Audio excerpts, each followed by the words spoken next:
Professor Dr. M. Shekhar is an eminent public health veterinarian who retired as the head of the Department of Veterinary Public Health and Epidemiology, Tanuvas, and has several notable research publications on infectious diseases. Currently working as veterinary consultant, Integrated Disease Surveillance Program, Directorate of Public Health and Preventive Medicine, Government of Tamil Nadu. I cordially invite you, sir, for your talk on COVID-19 management in India and the One Health approach. Is it audible? Okay. Okay, I'll start. Okay. So, first of all, I thank the audience for giving me an opportunity to share my knowledge on COVID. Okay. Okay. So, let us begin with COVID-19. The COVID-19 is one of the coronavirus. So, you know why the name corona has come? In Latin, the meaning of corona is crown. So if you see the morphology of the virus, it is just like a crown. So the name has been derived from the Latin corona. Okay. So with regarding the virus, it is a single stranded RNA virus and again enveloped virus. So because it is an enveloped virus, it is highly sensitive to detergents and also soap. So if you use soap or other detergents, very well we can kill the virus because of the envelope. And the most important thing with this virus is it is a host specific virus. Each and every animals and human being, including birds, have their own coronavirus. In general, the coronavirus is not zoonotic.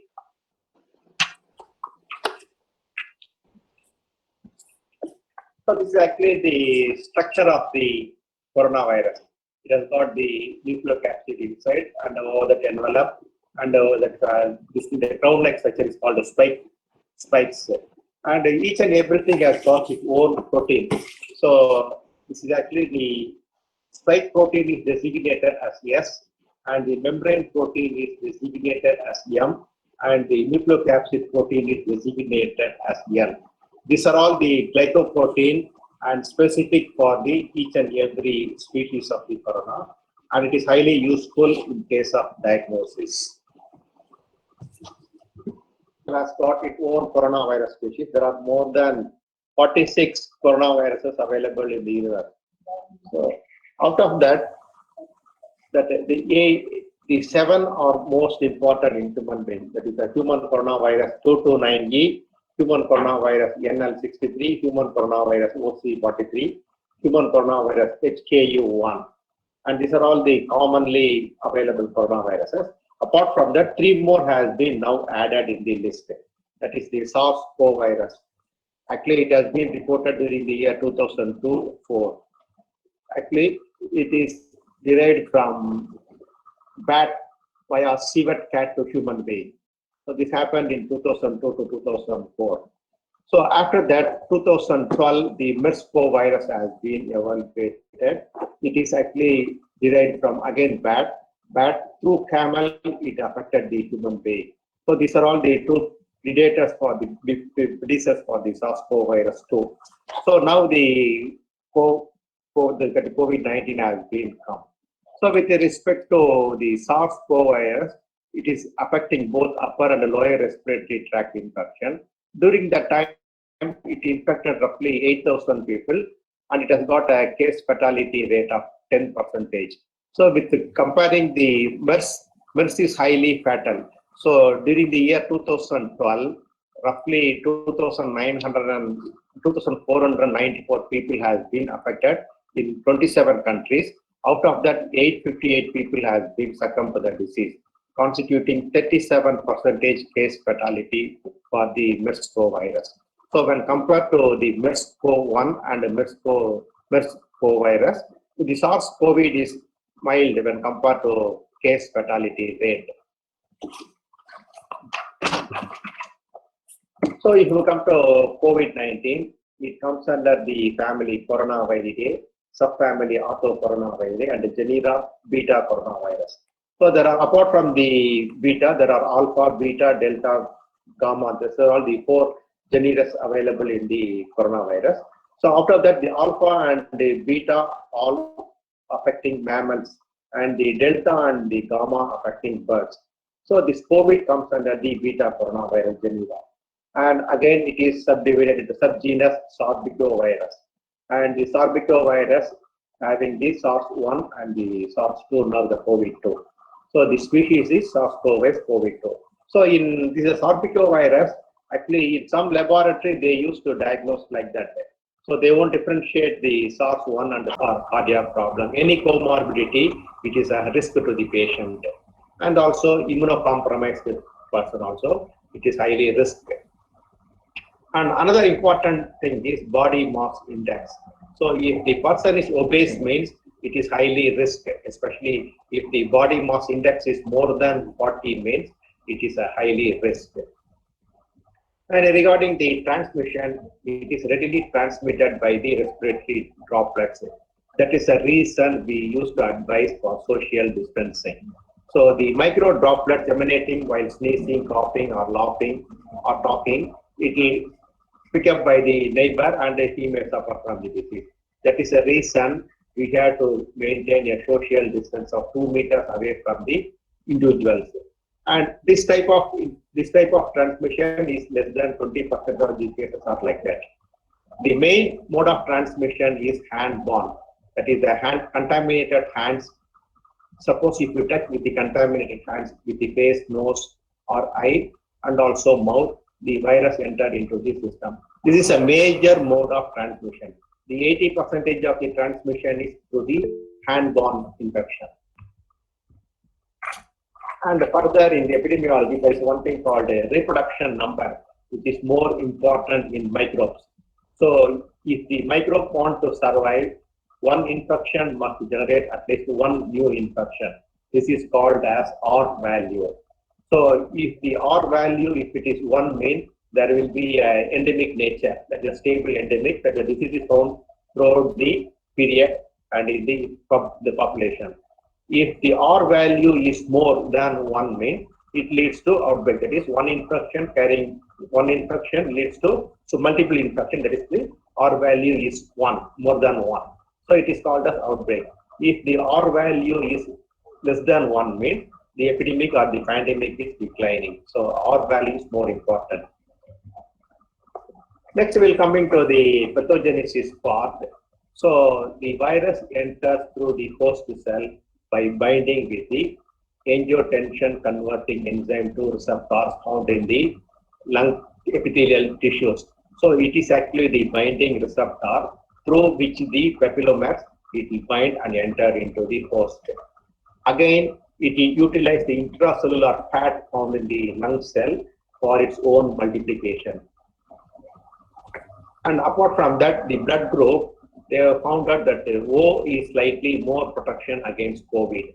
At the same time, the blood group A is more vulnerable for the COVID infection, and it has been published in the New England Journal of Medicine. So coming to the diagnostic part, so the RT-PCR is the tool for diagnosis, and the target genes are S, N, E, R1AB, and RD/RT. These are all some of the gene target for the diagnosis. So for diagnosis, we have to take a swab, nasopharyngeal swab. So the selecting the swab is the most important one.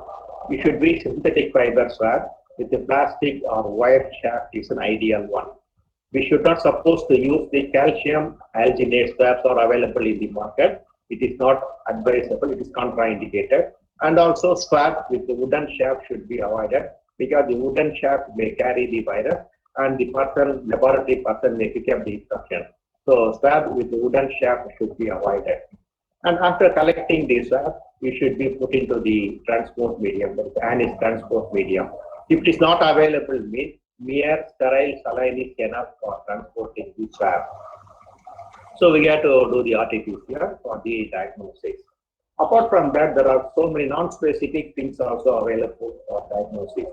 That is, in the affected person, there is a for all other virology, virus disease, lymphopenia is marked.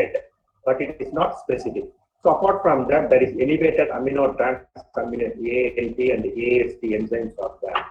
And also the lactose dehydrogenase enzyme also increased in the person affected with the COVID. And apart from that, D-dimer and ferritin level is also more important. In the affected person, the D-dimer, ferritin, and also the marker protein that is called the C-reactive protein, CRP. CRP that is most important in the diagnosis. But these are all considered the non-specific diagnosis. And let us come to the public health measures. So public health measure, hand washing is most important one. Frequently we have to wash the hand after going out. And also we have to wear the face mask. So common surgical face mask is made up. There is no need to wear the N95. N95 is meant only for the person affected with the COVID. So for all other public, the simple face mask is enough. And the person less than 2 years, there is no need to wear the face mask. And apart from that, always we should be present in a natural ventilation rather than the closed AC rooms. So natural ventilation is an ideal one to minimize the spread of the disease. And we have to improve our innate immunity so that we can withstand the infection. Okay, how to improve our immunity? So these are all the things. To improve our innate immunity, good nutrition and sleep is the primary one. Apart from that, zinc and vitamin supplements are also ideal one, especially the vitamin D and also ascorbic acid, the vitamin C is the most important thing for the innate immunity development. So apart from that, we can go for the yoga or pranayama, these are things. And mere exercise. Exercising also increase our immunity. So we have to continue our exercise and we have to avoid smoking. Smoking again, it will reduce the immunity. So we have to avoid the smoking. And also in Tamil Nadu, we used to drink the Kabasura Kudineer and the Nilavembu Kudineer. These are all increasing the innate immunity. So next we will come for the individual care. So individual care means, so you can go for the infrared thermal scanner, just like a temperature to record the temperature. And it is an ideal one. It will detect even a day before the onset of the fever. So it's an ideal one. So infrared thermal scanner should be one. And apart from that, we have to go for the finger pulse oximeter. The ideal saturation level should be 95 to 100 with a pulse rate of 60 to 100. So we have about the thing in COVID. Next we can come to this thing, whether the COVID will affect animals.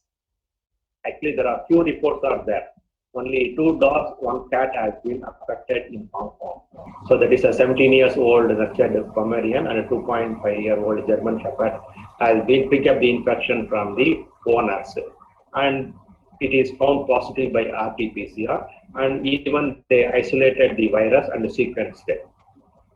And with regards to other animals, the cat are highly susceptible to COVID-19 when compared to other animals.